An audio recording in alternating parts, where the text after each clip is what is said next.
Hello, everyone. This is Sean Smith, and you are tuned in to the Country Fried Outdoors Chasing Your Experience podcast. The podcast that will connect you to resources regionally and nationwide to engage them and you in open, honest discussions so that we can inspire the growth that you need to chase the experience you want. So strap yourself in because here we go. Hello, everyone, and welcome back to another exciting episode of the Country Fried Outdoors Chasing Your Experience podcast. I'm Sean Smith, and on the other line is co-host Sam. Sam, say what's up to the people. Hey, guys. How's it going? Man, you missed out on a really cool record last week or about last Friday. I sat down with, I didn't really sit down with him. He was pretty much how we do it over the phone. A cool guy from Oregon named Jake Mahar. He runs a badges and bows shoot on Instagram. It was a little competition for like our military first responders, kind of fun thing that he runs. And he gives out some pretty cool prizes for the people who win all the events. And we had about a good 2-hour conversation, which really was 3 hours, but only 2 hours was recorded. So it was a good one. That one should be posting. It kind of depends on the content that we, some other things we might get done. So it's either going to be early March or mid-March. I think that one's going to post. So you have to be on the lookout for that one. That one turned out really good. Good. We're looking forward to hearing it. I know I was talking to you about it the other day, and it sounds like it's going to be a really good one. Yeah. It's we covered a lot of topics. We did our cold open on the Washington right to hunt bill. That is kind of in the crux up there in that great state. And I wasn't really following it a whole lot, but I guess Ohio, we started conversations on that here in October. And, maybe we'll be one of the 23 to do that. Cause I think there's only like 23 states that are right to hunt right now. So when I was looking into it. Yeah, I know it's somewhere within the mid to high 20s as far as states with the right to hunt and fish. And, it's good to see people getting on top of it and finally fighting back and being proactive instead of reactive. I know with Washington, it might seem a little late with a lot of the things that they have going up there, but at least they're taking initiative and putting it out and moving forward with it, unlike some other states. Yeah, it's actually a representative in Washington that started that. It's not like it's not an alphabet organization or, some other organization that started it through their membership or whatever. It's actually like a representative up there, and there's a handful of them that's trying to get that passed. So I wish. Yeah, I know they were pretty displeased, to say the least, with what the Wildlife Commission in Washington has been doing the last few years. And this is a good way to establish ground and gain it back instead of treading water and losing it. Yeah, and that's an issue run into when positions that are appointed by someone. And I don't know if Washington runs the same way, but I'm pretty sure ours is appointed here in the state of Ohio, and it kind of depends on what party's in charge. And I believe it's under the governor's office, so it really depends on what party's in charge there, what people they put in. And from what I've read and listened to, Washington is the same way. It's appointed by the governor. So, I mean, that could be a little bit of an issue.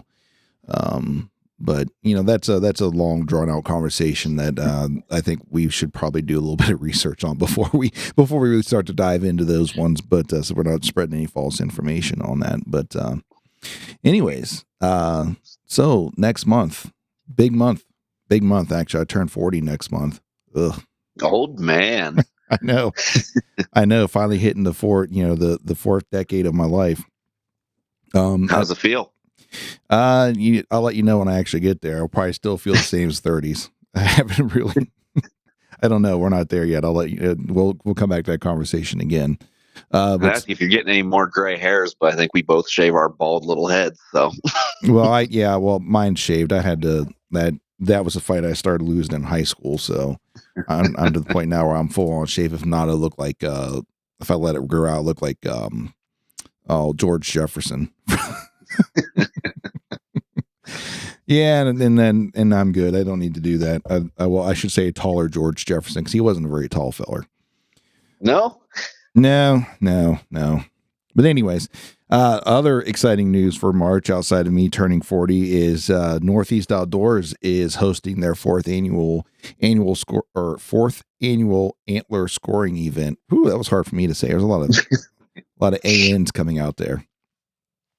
And I took one out. I took one there last year. The biggest one that I've shot and have back to date. I took one there in March. He scored, and that's the big wide one that I shot back in, I think it was like 2015. I shot that one, and he ended up gross scoring like 146 inches. And then by time the deductions happened, which he lost like 7 inches on deduction, and he fell at 139 and 7/8, which means he was only an eighth of an inch away from being able to go into the Ohio Big Buck Club. Oh man, so close.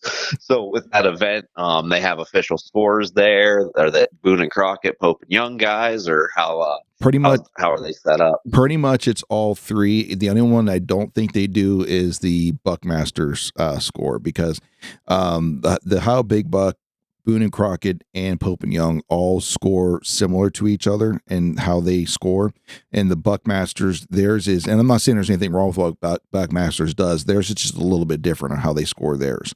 So, and also Buckmasters, you don't have to, you can do green score for it to count, while the other two, you have to have like a 60-day drying period. So see, now there's something I've always had a question on, and we can maybe get into it now or get into it later, but the green score just baffles me, why some do and why some don't count it.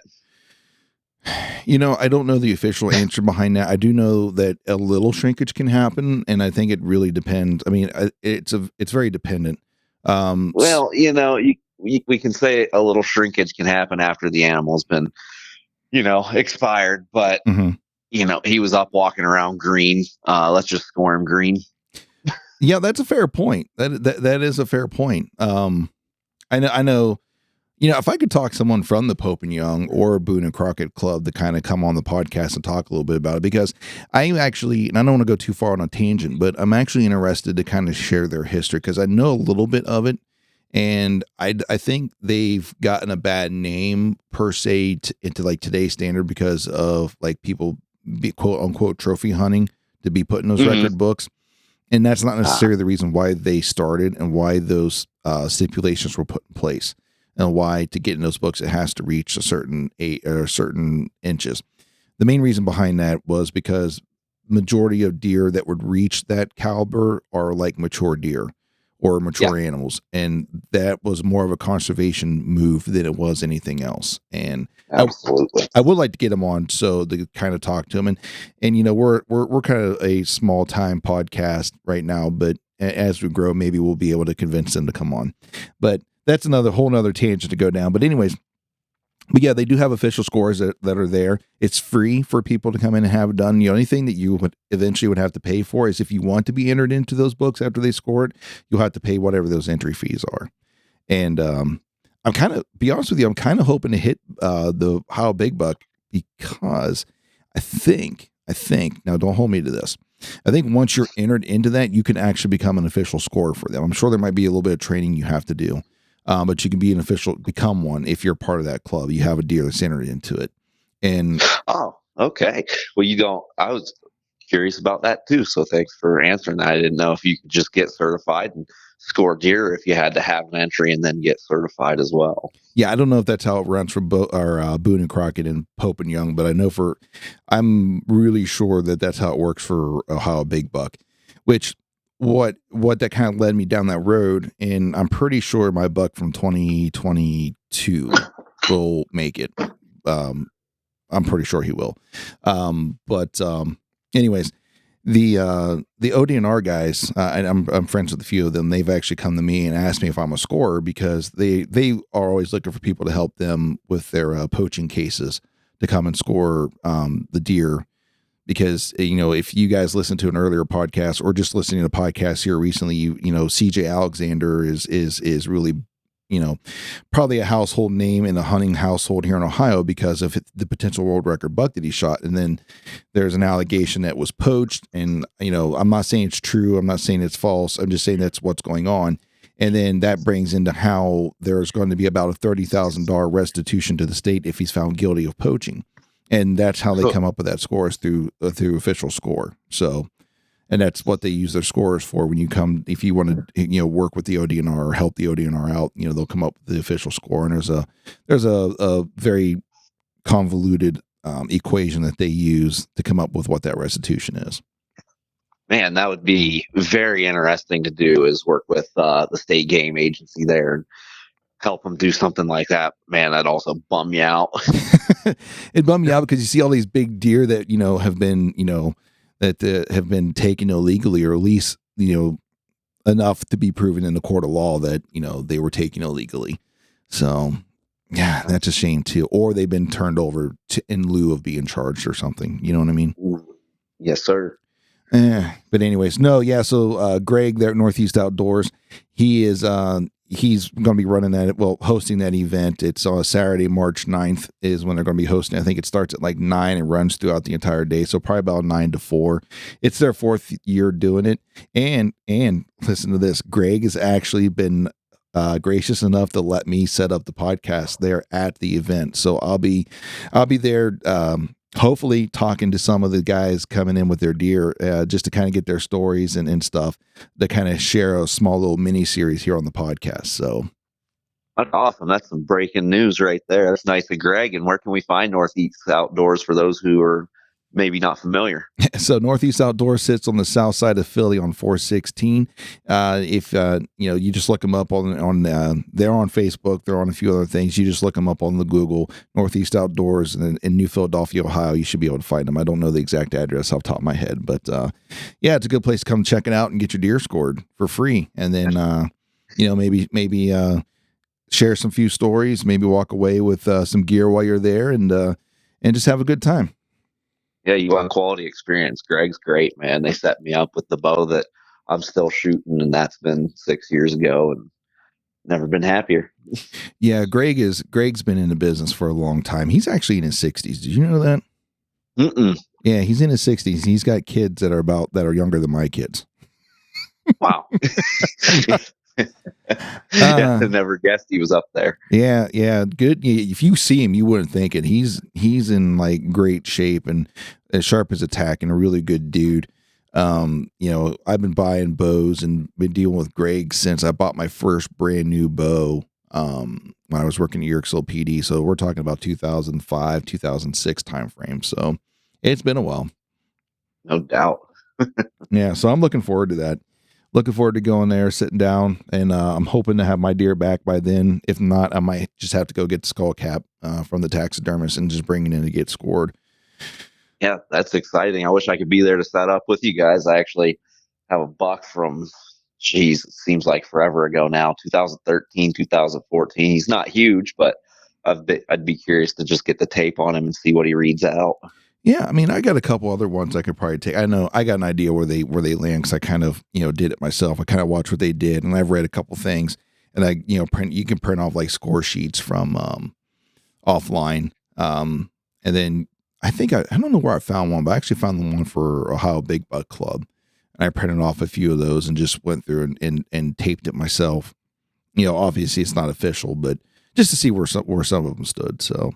But yeah, still ballparks it for you. Yeah, good enough for my intuition. Neither one of them would make it Ohio Big Buck, which that's not important. Like, don't get me wrong, that's not important. It's a good thing to have happen, like if it happens. Like, but I'm not saying that only shoot deer that make that club, because you gotta shoot what makes you happy. And, absolutely. And to be honest with you, the one that I shot that makes it, I wasn't even intentionally hunting him. It just kind of happened that way. So. Well, we're looking forward to you getting him back so we can finally sit down and have the conversation of how that all went down. Yeah, I know. We keep teasing it. We keep teasing it, and I'm waiting for Cunningham's to get that done, and get him done so I get him back here, because I really seriously want him in front of me while I'm telling the story. Well, you know what they say: you can't rush a masterpiece. No, you can't. You cannot, and it's.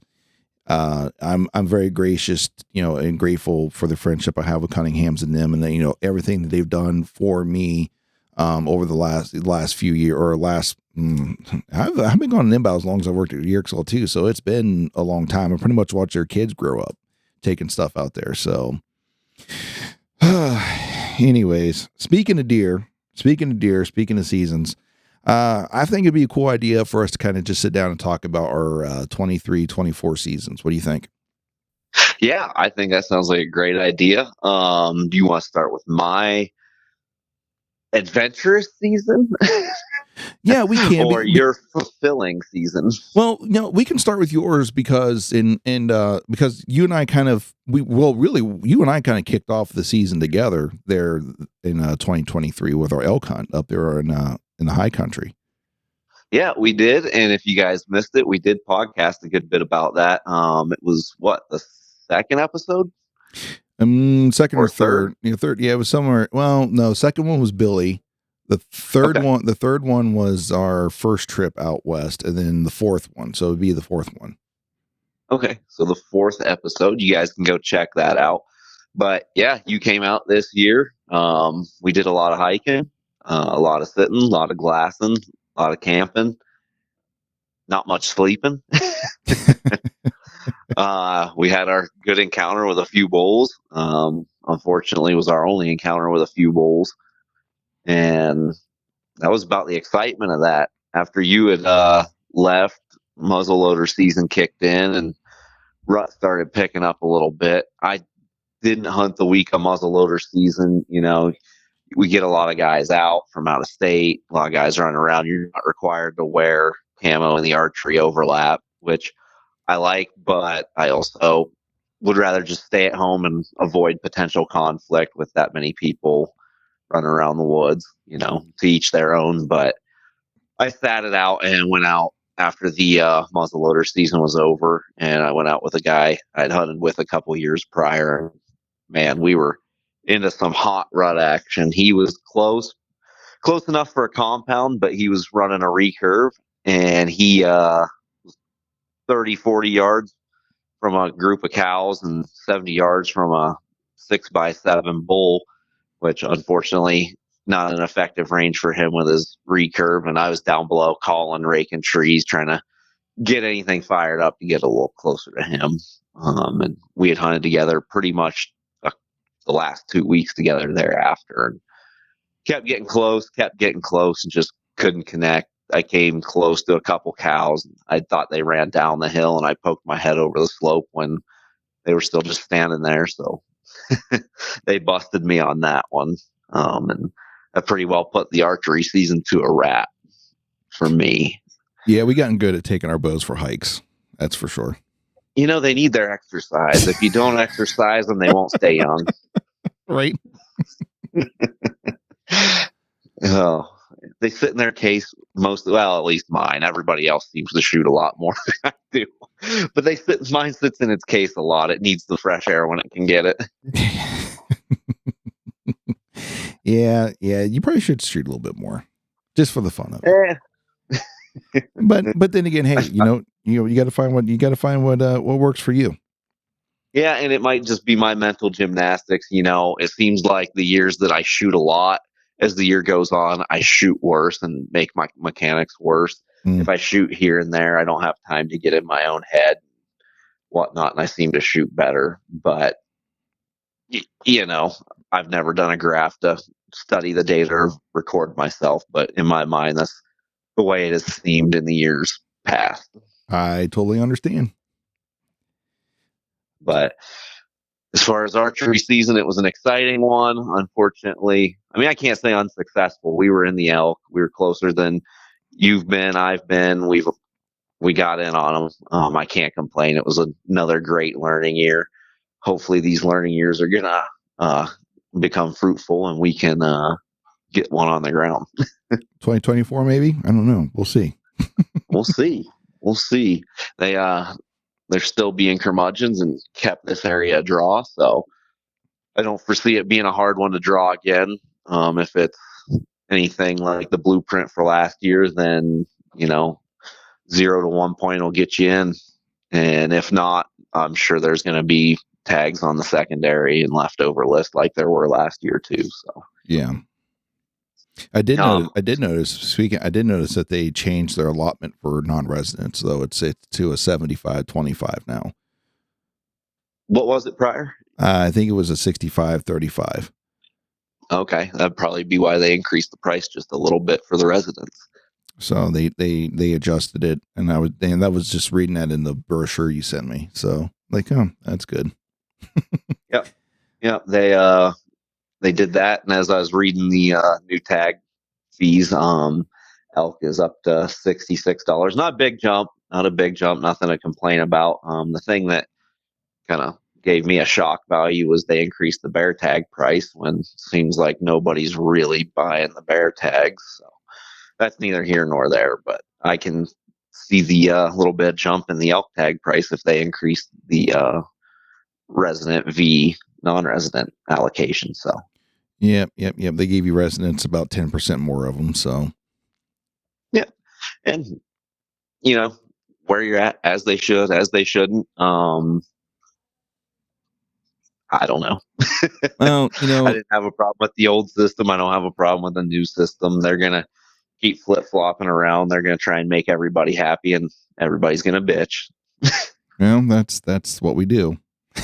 Absolutely. If we're not Absolutely. successful, we complain. If we are successful, it was the best season ever. So it depends on that final. It depends on if the right 10 seconds happens at the right time. No doubt about that. But outside of that, that was the only big game tag I had this year. I had the archery bear tag add on with my elk tags, so we Yeah. didn't run into any of those either, unfortunately. Well, we Um, did. We seen one about 600 and some yards away, hauling ass away from oh, us. that's right. I forgot about that thing. I think we were about 30 yards from it. We just couldn't see it when we parked the four wheeler. Well, let's just say it didn't stop running from that 30 yards until the 600 and some yards, and it was still going. So Yeah, he was. he has apparently been shot at before. So Yeah, it seemed like it at least. he knew the game. Was like, yeah, no, I'm out. Yeah, man, I completely forgot about that. I didn't, because it's the first time I've seen a black bear in the wild. Pretty cool, huh? Yeah. I mean, I've seen evidence of them in the past, but I've never actually really seen one because we don't have a big population in Ohio. We get videos here and there, but I've not actually seen one, and that was the first time, and it was a cool experience for sure. Yeah, they're neat critters, and it's crazy how fast something so doppy can move. Yeah, and can you imagine now double or triple the size of that, and then it's brown, and imagine that running after you. I'm like, yeah, I'm good. Yeah, I'm all right on that. I'm good. No, mm-mm, mm-mm, mm-mm. I just that just That's sends too much. that sends Too chills much down my killing spine machine. just thinking about it. No doubt. No doubt. But yeah, like I said, that was it for my tag allocation for the year. Fortunately, I got to keep pounding the soil. My wife had a second rifle buck tag, and my father-in-law grabbed one this year too. Mm-hmm. And so they were able to hunt together a good bit. I took a few days off of work, got out with them.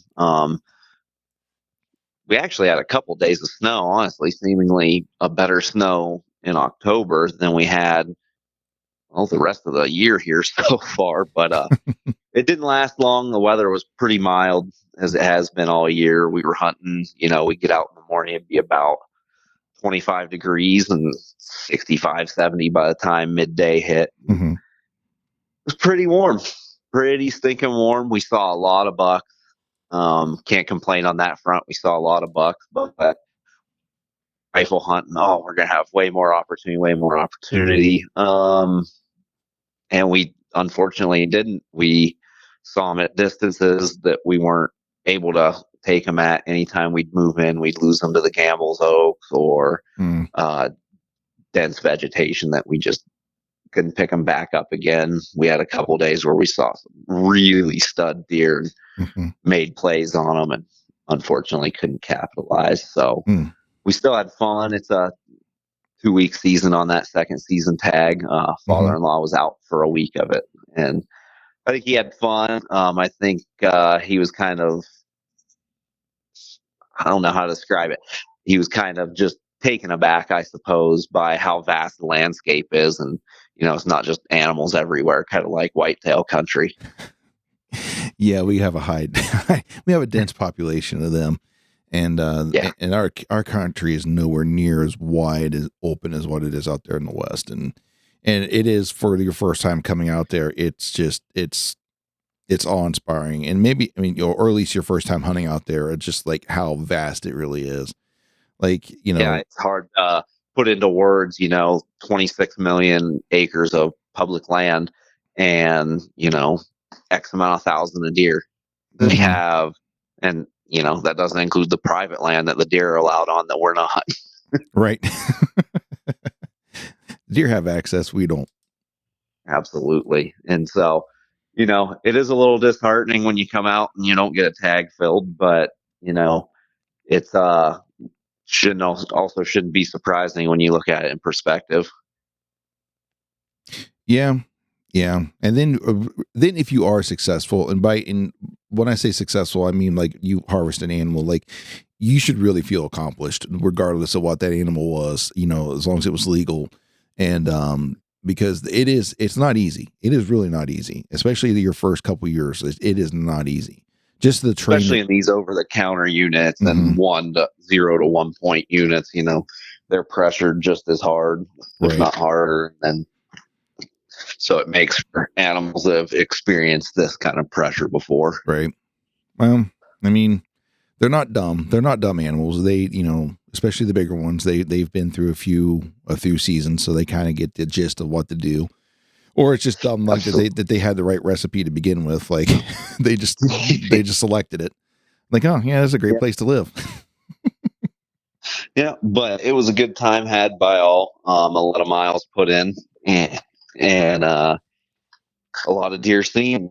But outside of that, again, not very successful. Other than seeing the animals, no, we were in the right place. We just couldn't close the distance. Fast forward to mid-December, Hmm.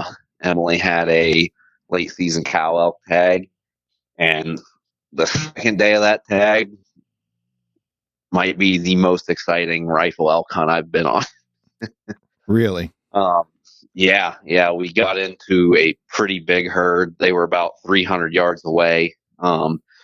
We crossed Mm-mm. several ridges and got in a couple miles. And as we dropped down a hill, we had actually run into another husband wife duo who were in pursuit of the same thing. And as we're standing there talking, a group of, I don't know how many elk, they were just blazing out of the cedars, come crossing a ridge 300 yards away from us as we're chit chatting. The one fellow's wife was capable of shooting that far, and she'd set up on a fence post, and we thought we were going to get to see one drop. And she squeezed the trigger, and the one thing that we've probably all been there for, she squeezes the trigger, and the safety was on, Oh no.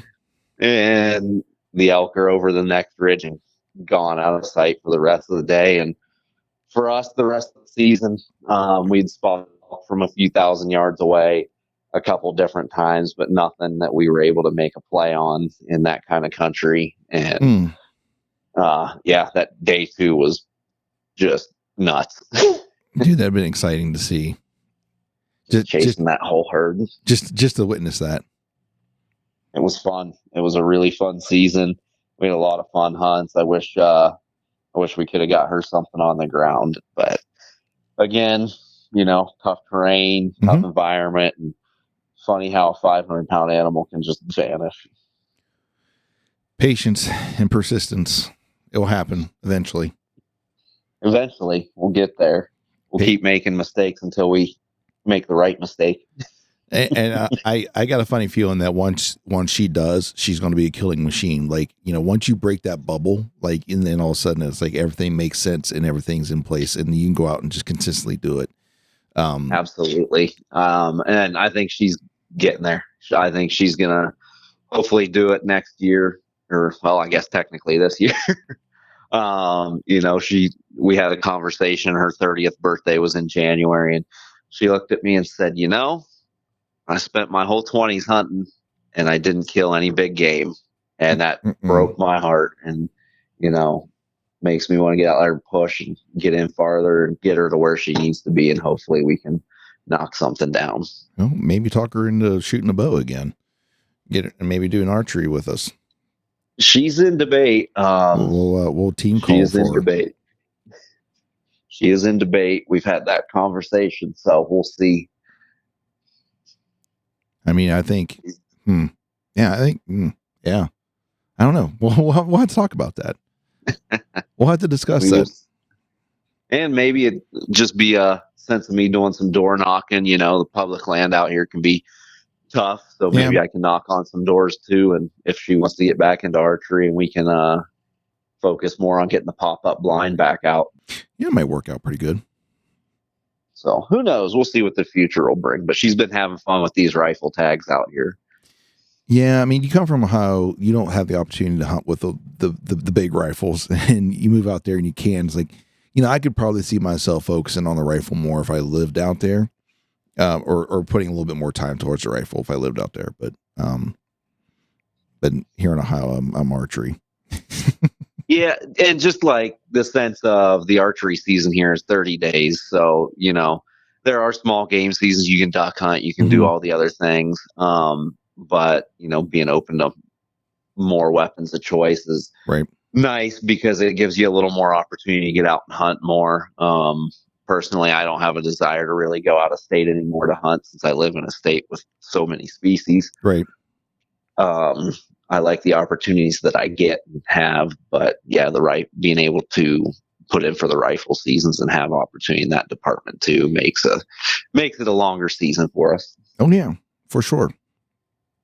But we can't forget how spoiled you guys are in Ohio, have from the end of September to sometimes the couple days into February for archery. Yeah, it comes in the last Saturday of September and ends, I think, the last Sunday, or not the last, but the first Sunday in February right now. So we got a long season. You do, and it sounds like you utilized yours. Yeah. The past couple of years, pretty much since I've started Country Fried as a YouTube or whatever, I've pretty much have hunted the entire season, from opener to pretty much the last day of the season. I did not hunt the last day of the season here because I didn't need to, and I really didn't have a desire to because I think it was warm and raining, if I remember correctly. Then I've already got a few deer down, so I guess we could probably go through all that stories, huh? Yeah, absolutely. We can pick those apart. All right. Well, it first started opening day of archery season here in Ohio, which was, like I said, it's the last Saturday. I don't remember the exact day of the month it was in September, but I'd come back from Colorado and, had a few a couple weeks before season came in, or at least a week or so before season came in. And I'd done some early season scouting, in the area, and there was a lot of oak trees that was like hot, like real hot. And, I put a couple cameras on them, and I had a lot of activity, like a lot of daylight activity. Didn't really see caliber of bucks hitting them that I wanted to go after. I did get a picture of this one deer. He's the goofiest freaking deer I've ever seen in my life. He's an old deer though. He's very old, but he like all older people, all older things, likes to be up at the ass crack of dawn, and that's about him. Like every time I got a photo of him, it was like 4:00 in the morning. So, but he's not much for antlers, and that's not the point. But he's maybe a 6, but he is a big deer, a big deer. So, and I was wanting to kind of go after him, but we never get daylight photo. I think one time we've seen him in daylight. Outside of that, he's nocturnal, and there's no sense in hunting a deer you can't hunt. You're just going to waste time. I don't care. He's beyond that age. Like that's his time. But anyways, but a lot of deer activity on these acorns. And so I set up, first day of the season, went out, took the one stick with me. And, it was kind of one I made out of a hawk stick, which which guys don't, first and foremost, like if you modify anything, I followed the recipe by other people, but if you modify these sticks, whatever, you're doing so at your own risk. But, so if you fall, you do something breaks, that's on you. Don't blame me. You've been warned. All right. But what they do is these cam cleats that are technically for boats. They take these and then they'll drill out the stick to where you can attach them to the stick, and then you use am steel rope, and it's super easy to move up and down the tree because it's really easy to get out of that cam cleat, and then you kind of pull it tight and tuck it through, and it doesn't budge. So it holds really well too. So I took one of the old Hawk helium sticks that I had. I got a platform, like the small rectangular platform at the top of it. So I took out the two steps at the top, replaced that with that, put the cam cleat on there with the am steel rope, and that's what I've been using. Because I one stick, I basically use one stick to climb, and that's why I use as my platform while I was up there, and then I rappel down. So funny story, I'm climbing, and apparently I forgot that the am steel, I think, has to stay underneath the cam cleat. And I, for some reason, had it wrapped up on top, and it kicked out on me, and I was like tied into the tree with with my tether, which is of like a 40-foot rope that I used to rappel, but it was tethered in, and I still slid down the tree a good bit. And I think I still have scars on my forearms from that. I got pretty good bark burn. So now with this one stick, are you saddle hunting? Do you have like a little yes. platform you're using? Yep, nope, straight saddle hunting. I don't think I hunted out of a tree stand at all this year. I set one, more so for I set more than one, but one of my own, for a friend of mine. But when they came up about November, went and set a tree stand up for them. But I strictly have been saddle hunting. And very nice. The mobility of that has just kind of changed the game in a pretty fun way too. Yeah, and it is a lot of fun, and I tell you what, man, it's nice to be able to just go where you want to go and just set up. I've seen a lot of deer that way. Like, they don't expect you to be there. Like, deer eventually know where the stands are, and if you've hunted long enough from a tree stand, especially one that's been a popular stand, the old does, the ones have been there for a while. I guarantee you, I don't care what season, what year it is, they'll come up and they'll look in that tree to see if you're there, and then they'll move on. Like, it's almost, I guarantee you it's going to happen. They're not stupid. And then with the saddle, like, they don't know exactly where you're at because I'm moving constantly. I don't think I sat in the same tree more. Well, I did kind of, during the rut this year, but, I don't think I sat in the same place more than once. Which is awesome. You get used to going to the same place, and then, you go, well, I won't hunt today. I got to give this spot a rest. Now you can hunt every day and change up different spots. The only issue you're going to have is indecision on where to put yourself next. And well, luckily I chose right on opening day, and I kind of figured, because like I said, I had a lot of camera activity, and I wasn't looking to jump right out the gate and shoot a buck, because I like deer meat. We eat deer meat a lot here at our house, so a good doe was more than sufficient. And I happened to be very lucky though on the first day. I would have seen more, but I seen 4 does that day.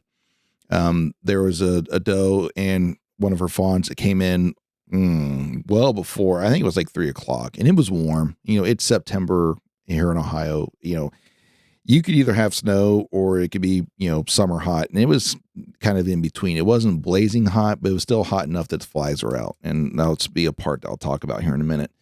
But so she came out, she's eating acorns and stuff, and I'm up in tree, and I'm filming. And she gets inside of 20 yards. And so this is something I want to talk about too, is I switched to the black gold dual track this year because I shot it all year, 3D shoots and stuff. I love this sight. And I've always been kind of iffy about using a 2-pin sight, because it's just 2 pins, a single pin or a 2-pin for any type of hunting. I've like, man, that's just, I don't know. But I will say this, like, I originally had it set at 25 yards, and then my second pin was, give or take somewhere, high 30s going into 40 yards. So I had about 15-yard window that the 2 pins represented, which, be honest with you, covered most of the shots I've ever taken, whitetail hunting. Here's the problem though. Like, apparently I do better aiming high than I do aiming low. So if it's set for 25 yards, I'd have to aim low for a 20 or in shot. I don't do well at that apparently. And that's what happened to the doe, I'll talk about here later on. But this one, I actually had time to actually adjust the sight to the 20-yard mark. And so I got it adjusted to the 20-yard mark. She's eating, and I get drawn, and I'm pulling through my shot, and she starts to move. So I got to let down because she's facing me now. Like, she's straight on facing me, and I'm shooting the iron will single bevels 150 grain. I got like a 500 grain arrow altogether. Like, I don't want to shoot this deer head on from the air. And so she starts to turn again and gives me a quartering 2 shot. And so I get drawn back again, anchor, wait for it to open up a little bit. I get that quartering 2 shot and let it go. And, that arrow slipped. I mean, basically just, slipped right through her, and she didn't even know what the heck happened. She trotted like a few steps, and then she started to walk off, kind of hunched like it was a gut shot, which I knew at the angle it had to have gone through the stomach or the guts, but I knew I was close up inside the lungs when it first impacted. So she kind of just walked off, and she stopped about 25 yards right in the tree line. And the fawn that was with her had no idea what was going on. It was sitting there watching her, like, what's up? And so I loaded another arrow. I knocked another arrow. This one was a Sever Robusto, which is a 2-inch mechanical from Sever. It's their 150 grain broadhead. It's a stainless steel. They say it's for crossbows, but I shoot a longbow and it works just fine. And so I drew back, got anchored, and let arrow number 2 go and smoked her. And she ran down over top of the hill, and I decided to give her a little bit of time because of how she acted. And when I found the arrow, it didn't stink of guts, but it wasn't like fully covered in blood either. So I'm like, I'm gonna give her a little bit. So I left, and I came back and got her, and found her easily. Followed the trail. She didn't go very far.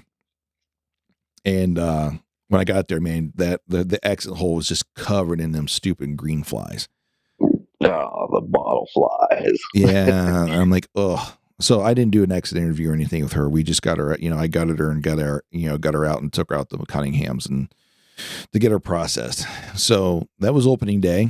I think I've only shot a deer on opening day twice now, ever. It's a good feeling. It is.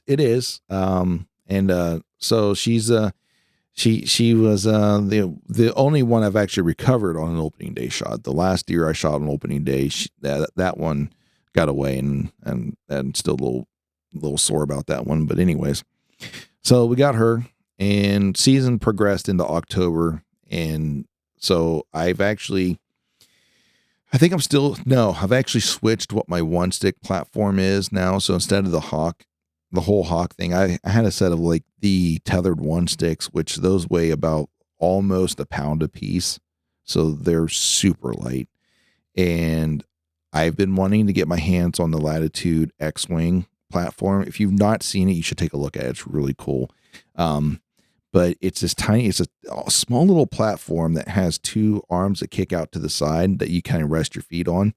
And then you use a ring of steps with it. And what that does, you can literally walk 360 around your tree using this platform and those ring of sticks. And the platform is big enough that you can rest your feet on. It's a cool deal. And so that's what I switched to. I love this get up. Like, I'll probably do a video about the setup, which if you do a YouTube search for like Latitude X-Wing, there's other people that are doing what I'm doing, but I figured, I'll just show a video of like how I set it up and how I set up my my tree when I'm up there. But anyways, so I switched it, and it works just like the other ones. I climb with just the 1 stick, and then when I get to, so here's how it works. So I climb up. I got an aider on it, and then I climb up to the stick. and then I tie off with my tether, and then pretty much just dangle, grab the stick, move it up as high as I can, and still reach the tether, or not the tether, but the aider, connect it to the tree, get it synced to the tree, climb up again, and then I just keep doing that until I get to the height that I want to be, and then I set the platform, and then the ring of steps, and then I climb up on it, readjust the tether so I have it at the length that I want it to be, and then that's it. It's pretty slick. And then when I'm done, I just release enough slack down so I rappel down enough to where I can just pull the ring of steps off, put it in my pouch, take my platform off, hang it off my saddle, and then down a little bit further so I can grab the stick, take it, connect it, hang it off of my saddle, and then I just rappel the rest of the way down the tree. That sounds like the heck of a system there. I might need to look into that for my future bear hunting antics. Yeah, it's actually it's really cool, and you can get saddles for a decent price. You trust me, it's like anything, like the tree stands. You can find ones that are pretty good budget ones, and then you can find ones that are high end that's going to cost you a crap ton of money. But there's something you can find, and if you want my honest opinion, start with the hawk stuff, like, because it's not overly expensive to get into, and their stuff you can get on sale pretty good. But so we're mid-October now, and I'm still on doe patrol, and I got long story short, I get an opportunity at another doe, and this is why I end up switching what I did, because I had my sight set for 25, and I didn't get an opportunity to adjust it, and she's about 20 low 20s, so I end up drawing, and as I found out, I have a hard time trying to aim too low. I will always favor a little high, or I don't always favor a little high, but I find it easier for me to aim higher than I do lower. And so by the time I released that arrow, it was too high. She ducked a little bit, it was too high. And it pretty much zipped through the top of her back, not even close to anything vital. And, that was a couple drops of blood here and there, and that was it. So took that learning lesson, and from that point on, my sight was adjusted for the 20-yard mark, because most of my shots are close anyways, and went from there. Fast forward to November, it's rut now. Been out a few times. I'm seeing deer, a lot of deer, a lot of does, a lot of young bucks. Just I had something in mind, and usually for me when it comes to like buck, I'm in buck hunting mode right now, right? I do still have a deer, what we call a deer management tag, which is an antlerless deer tag here in Ohio. We call it our deer management tag. I had one of those in a neither sex tag, which permits me to shoot a buck and or an antlered deer. And so I'm in buck mode. And for me, like the buck I'm looking for is, when I look at it, I go, yep. So there's no, I can't tell you the exact score that's going to be, because I don't really, that's not important to me. There's just a certain thing. Like as soon as I see it, I go, I'm shooting it. All right. One that you don't have to question. You go, yep, that is at least a 3.5-year-old deer. He's had a chance to pass those genetics. We're going to take him. Yes, sir. Yes, sir. That is definitely, that's a pretty spot on to where my yep begins. And, so I seen a few deer, some really nice up and comers in that area, that were just not quite there yet. And a lot of does. And in one spot, I really wasn't, and I was really kind of holding off on shooting a doe right now, because I knew I had friends coming from Texas and I wanted to spend some time with them. So they finally get up, and this is the first week of November-ish, about the 6th, I think. We're about midway through our hunt together. And I've been sitting a few times, let a lot of does go. I'm like, you know what? I got this doe management tag. I think this afternoon, if I get a shot at a doe, I want to take it. Well, I did. And so this one is actually going to be on the this kill or this harvest, whatever you want to call it. I'm not, don't sugarcoat it. This kill is on the Radication 23 production that we put on. And so I'm back in the saddle, and I'm hunting a location that I've had some success with some buck crossing too at some point. They like to come down through there, and I got one family group of does that are coming in, and the lead doe is snorting the entire time. Apparently she must have been snorting at me, because the way she came down through the valley, the wind every now and again would blow down through there, and like she must have picked up on a scent on me, but it never stopped her from coming in. Like she ended up crossing like about 30 some yards from where I was. I just couldn't get her to stop and where I had a good place to shoot her at. So she and her family group kind of moved on, but as they're moving on, there's another doe in her, family group coming down to see what the hell this doe was snorting about. And so they come in, and she ends up coming down about 20 yards, and I get a good kind of a slight quarter two shot, not a hard quarter two. Like this is more broadside than it is quartering two shot at 20 yards. And once again, my sight's already set at 20. So I just, aim point on and pull through the shot. And, the iron will single bevel does its job. She runs up about 40 yards and piles up. Like she does not go very far at all. And I ended up putting that one right through the heart. It was entered right in the middle of her shoulder, or maybe slightly forward of the shoulder. Like if you cut the shoulder in half, I guess it was maybe a little bit closer to the front. It's just slightly on that side, but it exited behind her shoulder on the exit side, right through the heart, and just done.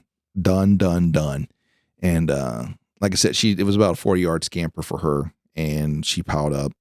And those single bevels, like they continue the rotation. And when I say continue rotation, like they do not rotate or corkscrew through the deer as fast as the arrow is rotating when it hits, but it does continue a rotation through.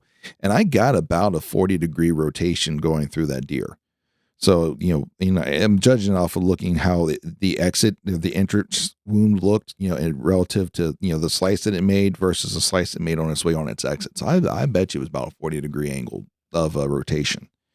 That's impressive. And, you're shooting those 500 plus grain arrows with what you'd say about 20% FOC, give or take. Yeah, it's a little under that. It's about 18%. 18% FOC. Yeah. I mean, just the science that has come along to make archery hunting more effective and efficient is incredible. Because you said you hit shoulder on that shot, and it just went right on through like nothing, huh? Well, like nothing.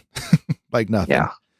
And I mean, it's just incredible the technology that's evolved since even you and I started archery hunting. I mean, it was times where if you hit shoulder, you knew you weren't getting that deer back.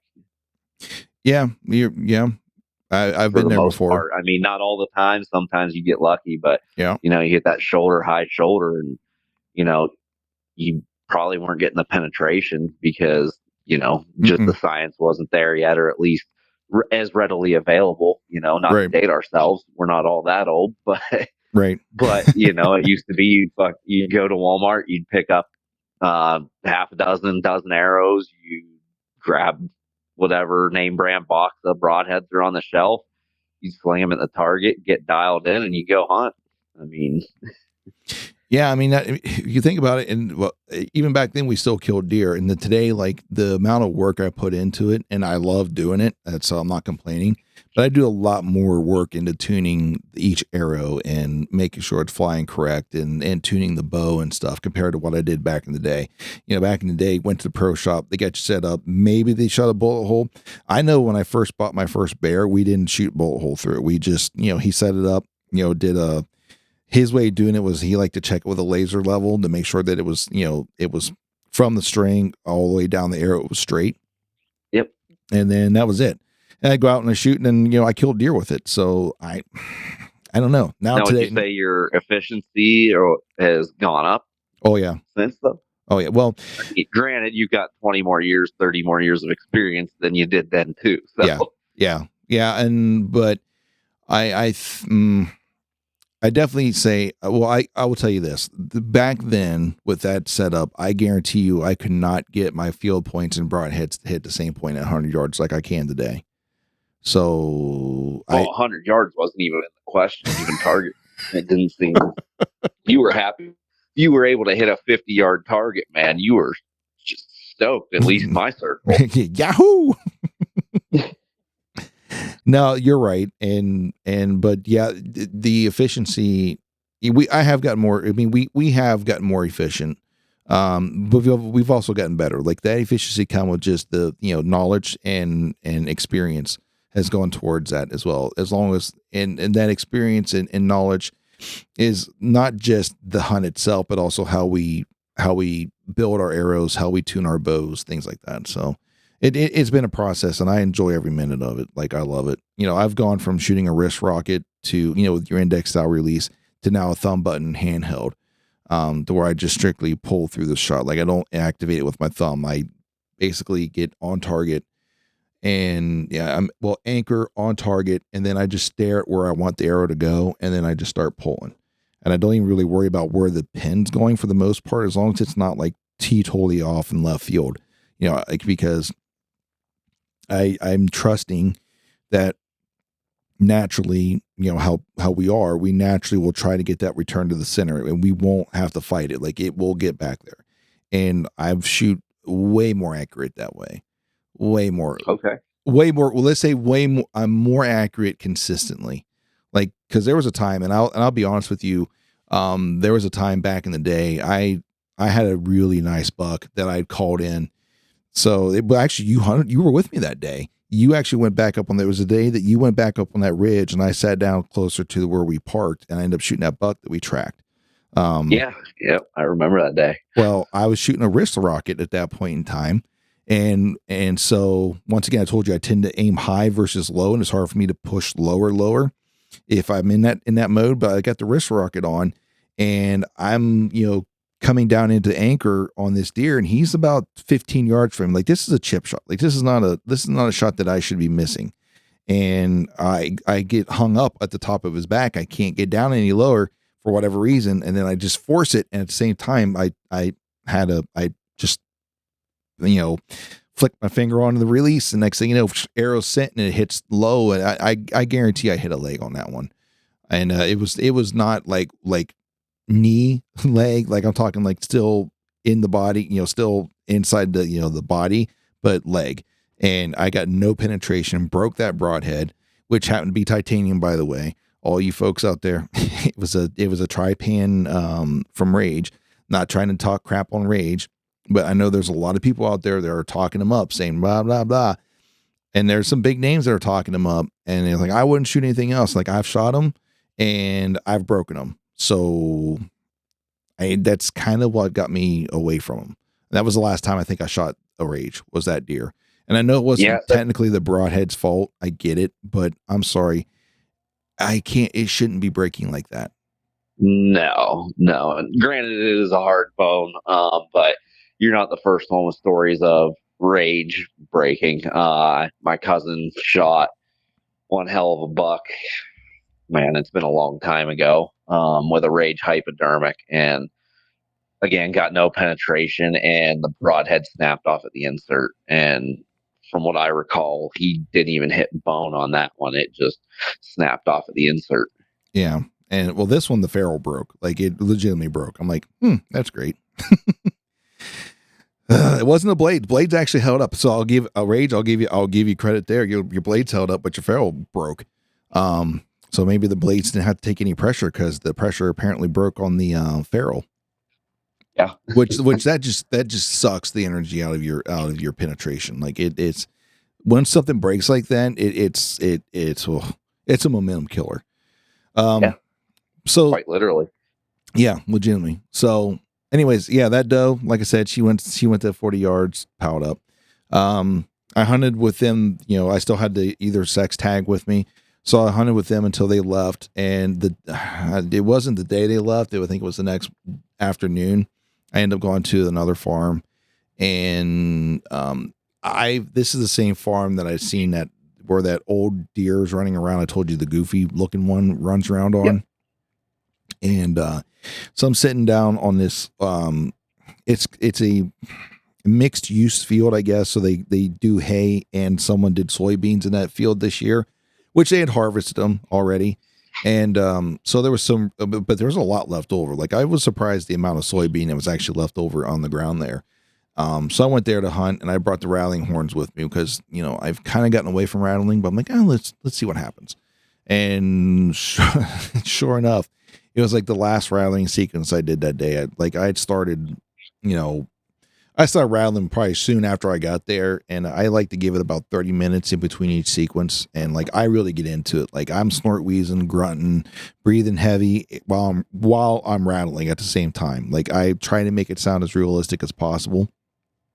So, and sure as shit, the last sequence I did, it would have been the last one I did period anyways, because it was starting to get towards that twilight period, and I really wouldn't have a good 30-minute window to do it again. So this is like my last one. I no sooner stopped. I bet you it was about not even a minute later, I heard that distinct, pattern of feet coming through the woods. And for some reason, to me, and I'm sure I'm not the only one that knows this or feels this, but like there's this certain step pattern that a buck does compared to a doe, right?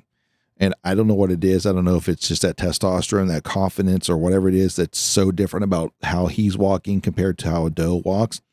But like that's the pattern here coming through the woods up towards the field. And then this dandy buck comes up, and he was a thick boy.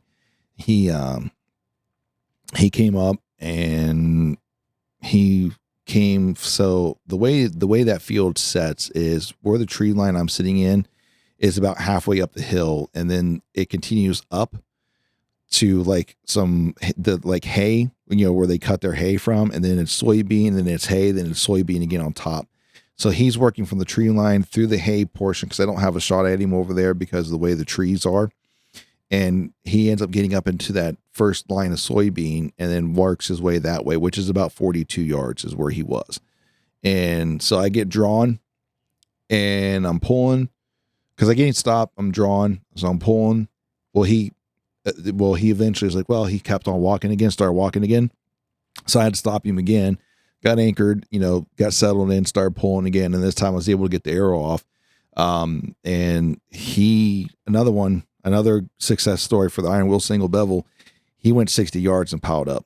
I didn't follow a blood trail on him. I gave him, a little bit of time, and, I got down, found the arrow. Arrow was covered in blood. I'm like, well, we definitely got him.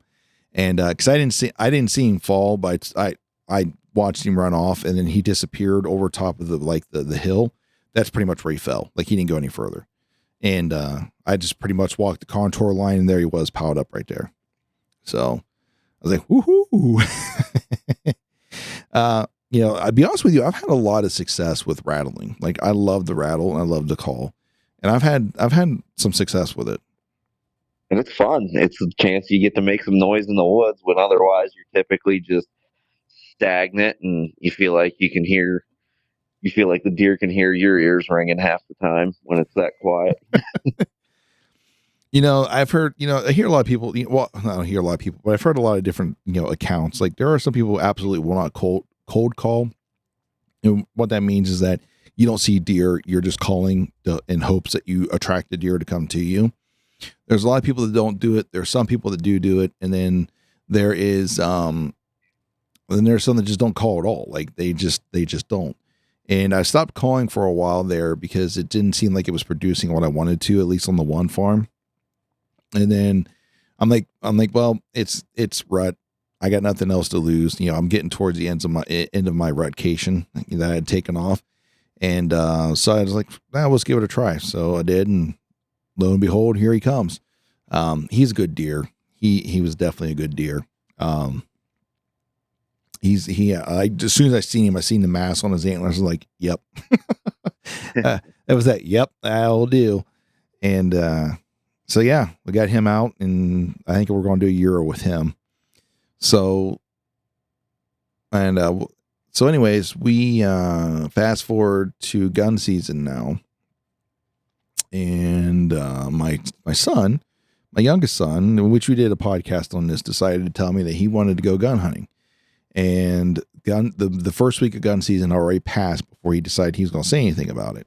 And we had that extended weekend coming up in December. And so we got him up and running with a rifle, a Henry buck or a Henry lever action and 360 buck hammer. Got him up and running on it. And we went out that Saturday, and he ended up shooting his first buck Saturday.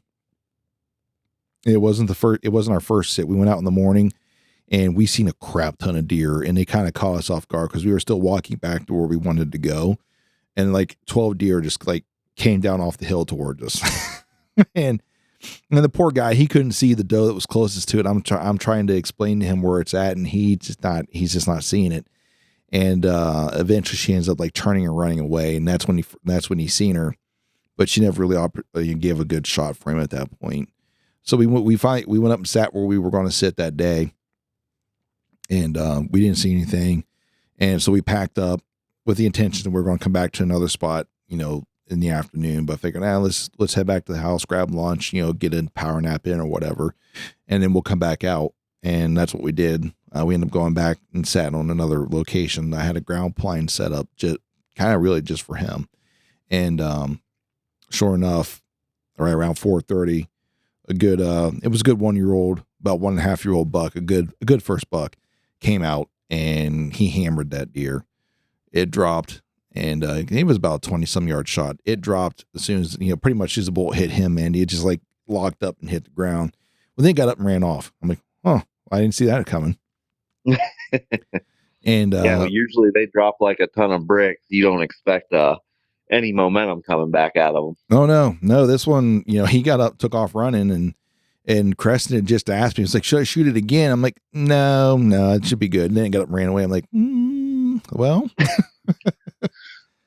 but no, it ran about 70 yards, and I didn't see it fall, but I kind of see the direction it went. I kind of went that way, and we were finding blood, and it was funny. We actually found a bone chip. It's the first time I've seen like a bone chip on the ground. So, and it was out of that deer. I'm like, that's interesting. Cause it was pretty sizable, like a quarter size, or just pretty tiny flake? No. When I say chip, it was like a splinter. Like this thing was, think about the length of a good sized toothpick, but it, I'm trying to think about the wideness. Probably about the same width of a dime at its thickest point, and then it just kind of came straight down into a point. Wow. Yeah. I'm like, I was like, oh, it's the first time I've seen that. And we recovered the buck shortly from that spot too, and he was all excited. I think he's ready to go back out again next year, which I'm happy for. Because he definitely was not wanting to go hunting at all, and he'd been out before with a crossbow, but he just kind of lost interest, and now he's getting into I think he's getting into gun hunting, so I think we'll have fun with that. Oh, I thought it was pretty interesting listening to the podcast of how the video game was something that got him back outdoors interested in hunting. Yeah, usually people are like mad at video games, like, oh, it causes violence and causes them to go shoot their schools up, and no, this one convinced him to go hunting. Okay. Yeah, chill out, Tipper Gore. Yeah, I know, right? Yeah, I don't, yeah, it's, I think we spend too much time trying to blame things for what, instead of what the actual problem is. And, because the actual problem is a lot harder to diagnose than what it is to blame that. So, but anyways, so that's deer number 4 for the Smith family this year.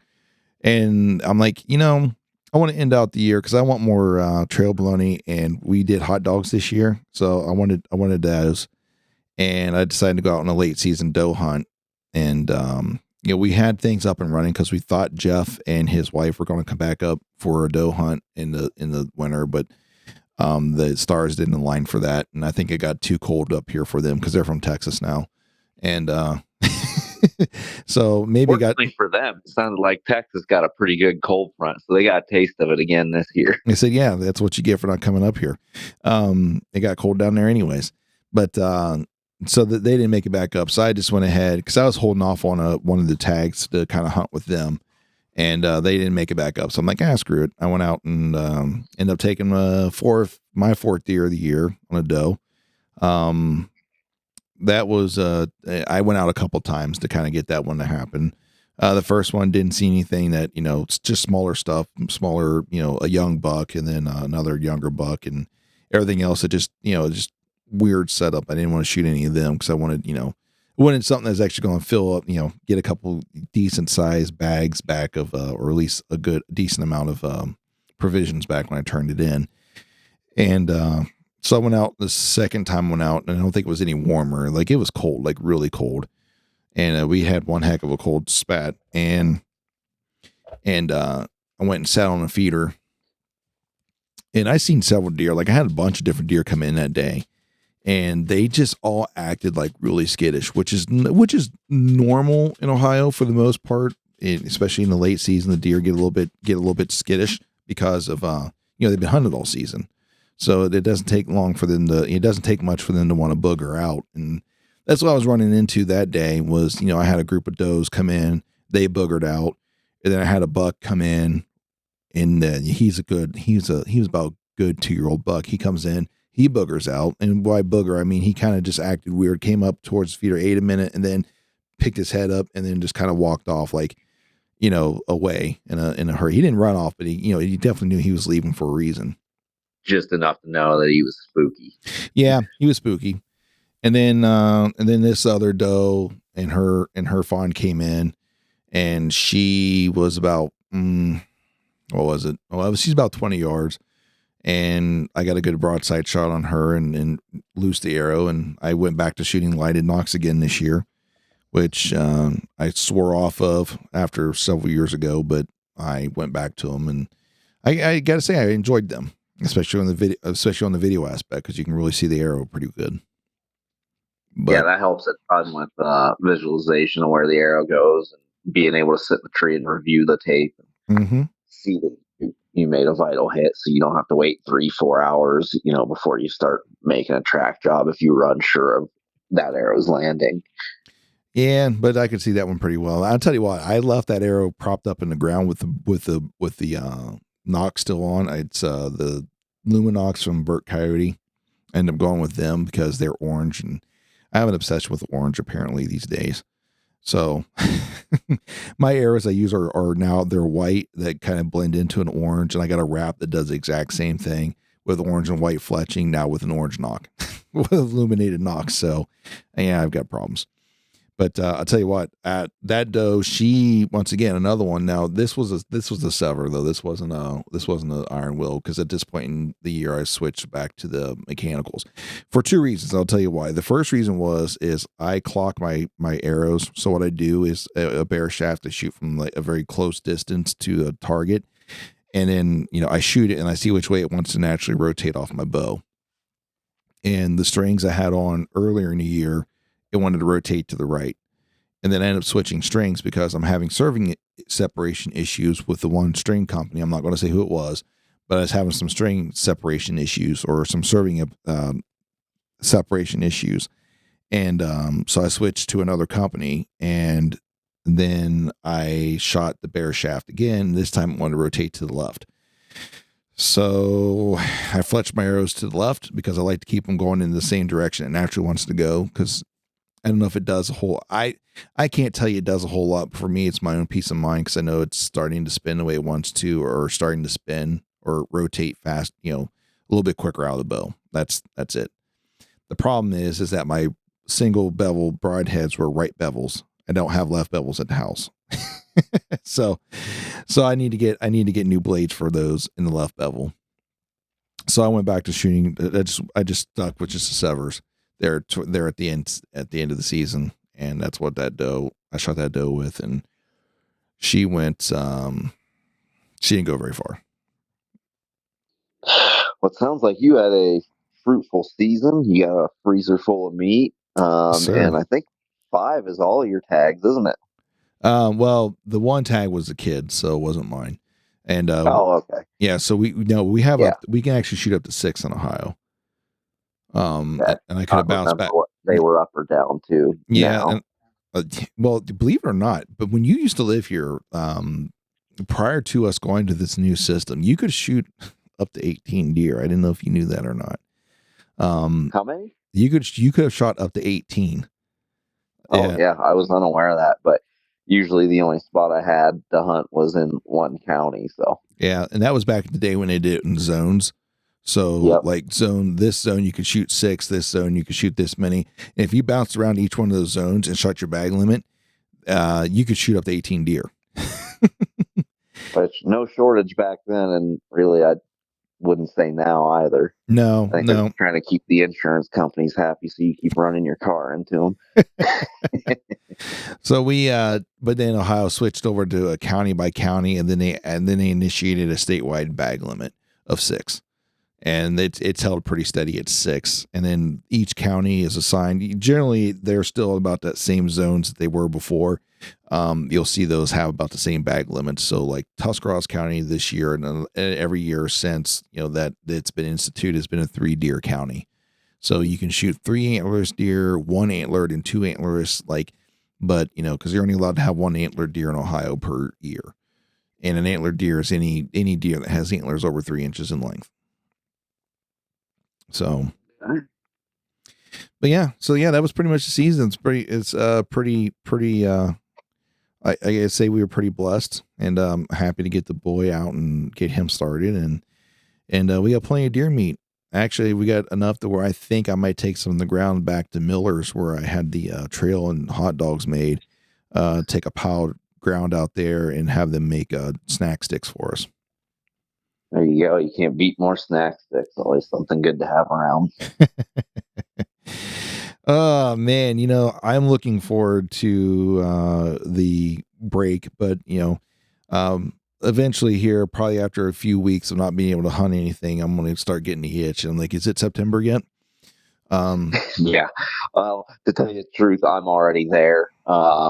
Waterfowl season ended in January. The weather hasn't been very conducive for hunting rabbits. So yeah, I've been a few weeks out already, and I'm ready to get back up in the hills and get some cameras out and start prepping for this coming season. Yeah, he'll be here before you know it, though. Ugh. The older I get, the faster these days go. The faster they go, but then it just seems like it never gets here, and then it's gone when you blink. So. Yeah. Oh well, that's life. That's life in general. No, time flies when you're having fun. Oh, tell me about it. So I guess looking forward to next season. Any big changes you're going to make, or any changes you want to make with your setup, or anything? No big changes I'm gonna make. Not sure what I'm gonna do yet this year. We'll see if you manage to get an archery tag. If you do, we'll go archery hunt. If not, I might roll the dice at muzzleloader hunting. We'll see what goes on for that September season. I'm still on the fence. Yeah. And go from there. But other than that, I usually hunt second deer season, second rifle deer season. I might try and grab a third season tag this year because I want to see some rut action this year. And, I helped a couple guys drag deer out for third season this past year, and it just sounded like the deer were dopey and rutted up and ready to roll. So, well, you know how it goes. If you only get it one time a year, you probably be the same way too. Yeah, hopefully, hopefully the 1 point's enough to draw that third season tag. We'll find out come later here. But our draw opens up March 1. So we still have some over the counter tags. Even if I don't get an archery or a muzzleloader tag, I still might swing and pick up one of those over the counter rifle bull tags. Nice. Yeah. Plenty of options out there. Yeah, there's a lot of them. Definitely picking up that rifle bear tag just to keep in my pocket this year because of last year. Yeah. It's one of those things like you were telling a story about your game bags in one of the earlier podcasts. You're like, yeah, if I don't have them with me, I'm successful. But if I got them with me, you might as well forget about shooting anything. And I hope that's not the same way with you in a bear tag. Like, like you get a bear tag, but you don't see any. But the time you don't have one is when you'll see it. But, I feel like that's most any tag that you have, at least in this vicinity. I feel like what was it, a couple of years ago, I had a early season rifle bear tag where you could hunt bear with a rifle in September. I saw elk everywhere, all within range. I saw a 180 plus class high country mule deer buck in velvet still, and he was at 80, 85 yards, broadside in the shade. And I saw everything you could shoot except for what I had a tag for. Surprise. That's me and Turkey and deer back here. Like When it's turkey season, I see a crap ton of deer. When it's deer season, I see a crap ton of turkeys. I'm like, really? They just know. They know. They're not stupid. They just seem to know.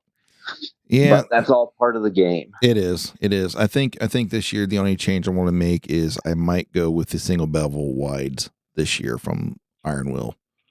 I think Yeah, heck yeah. that might be the biggest change that I make because I'm somewhat happy, and by somewhat happy, I am happy with the arrows that I'm shooting now. There for a while I was getting like a lot of the top end arrows, and I shot them really well. Like I enjoyed shooting them, but then I don't know. I end up trying these Easton whiteouts. They're the 6.5 millimeter. What do I want to say here? It's a 6.5 millimeter kind of model. They just have a white paint job that they basically they took over from Beeman because Beeman had the whiteout arrows, and then Easton took them over, and it's basically what they are. And but I like them. I'll tell you what, man. When there is no doubt in your mind what you hit with those white arrows because they show blood or whatever really well. And an all white arrow. I mean, I can't believe more people just aren't doing all white. It just helps. Yeah, I don't know. That's interesting. I don't know. It's cool. I like it. I like it a lot. You know, black carbon arrows. It's kind of what I hit. Well, let's taste it or smell it, see what it does.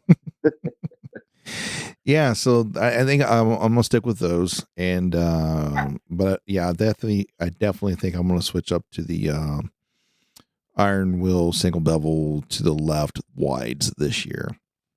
Let me know how those wides do. I know, listen to some other guys talk about that we're shooting the vented wide series with the double bevel. Mm-hmm. The farther out you get, the less accuracy you get with those wides. So I'd be curious because I know you're one to tinker and sit around enough to get that thing dialed to where it'll probably be hitting at 100 yards, no problem. Yeah, I'll be honest with you. I think I'll be able to get it at 100 yards, but the issue is going to be that I know darn well it's not going to impact with my field points at 100 yards. It's too much drag. Like it's not going to happen. You got a lot more surface area cover there, right? And I accept that. Like I know that's what it is. And to be honest with you, I'm probably not going to be shooting at 100 yards with that. Like I'm not.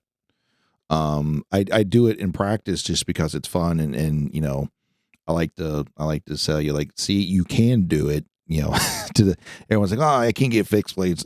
Fixed blades don't fly good, blah, blah, blah. They do. You have to take a little bit of extra time to work with your arrows, work with your bow, actually learn to shoot your bow good, and you not have any issues on your own, and you'll be fine. Like you will do just fine. And man, when you practice shooting, which I haven't done it since I moved, but when you and I would tinker around in the backyard, they're shooting, shoot 80, 100 yards. You move into 20 and you feel like you're touching the freaking target. Yeah, and it helps. It really does help, and it helps build confidence too. Like if you're doing good at 100, or at least decent at 100, and like you said, you jump back up to 20 yards, it's a chip shot at 20 yards. It could almost be detrimental. You could almost be too overconfident at 20 yards at that point, but no doubt.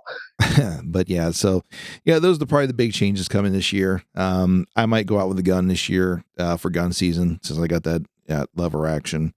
Man, I tell you what, those straight wall cartridges are fun. Well, tell me about it. Like, I really like that gun.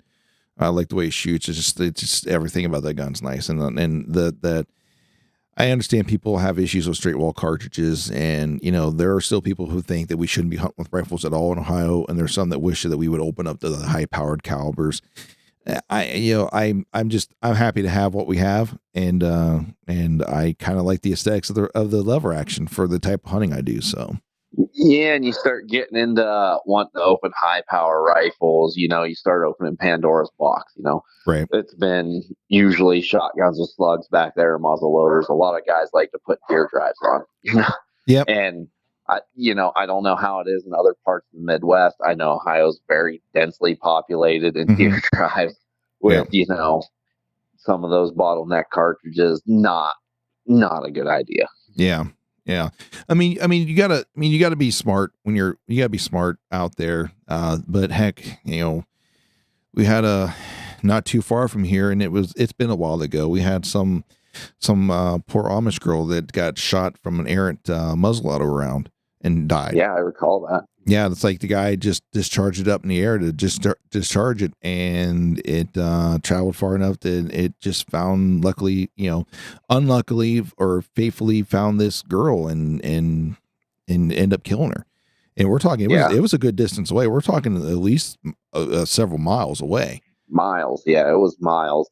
And that takes us back to something we're always talking about, which is firearm safety. Know your target and beyond. When you point a projectile into the air, it's coming down somewhere. Yeah, and a lot farther than you think.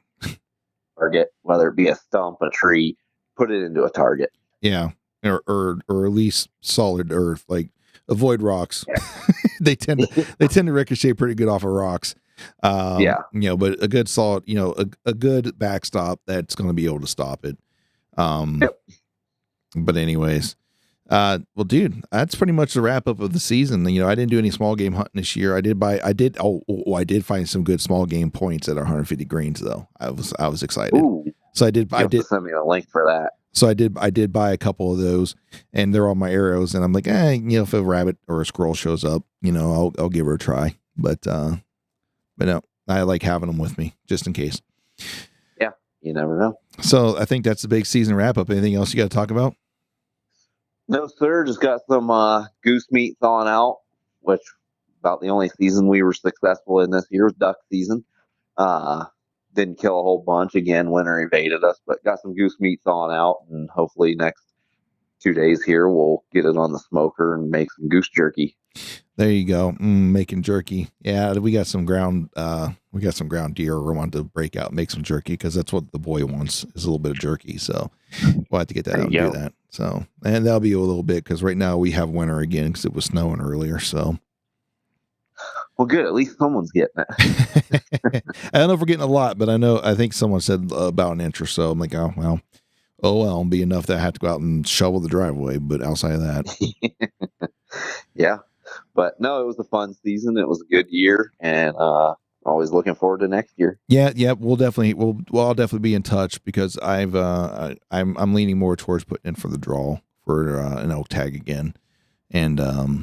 And coming out, I gotta, I wanted to do mule deer, but I'm like, this elk thing is going to eat at me until I'm actually successful. And I think I have a good feeling about this year. If it happens, I think we're going to have some pretty good encounters. Absolutely. Because I'm going to double down on my training for first off my fitness and second off for calling.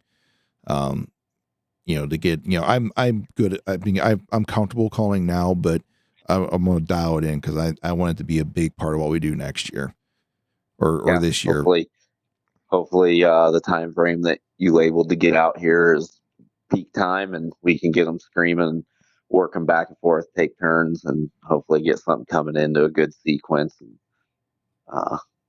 get one knocked down. Yep. We'll see. Well, the future is yet to come, I guess. So. Well, everyone, that is the wrap up of the 2023-2024 seasons in both Colorado and in Ohio. It was a very eventful season. There was some tag suit to be had, but the experiences gained will always be etched in our memories.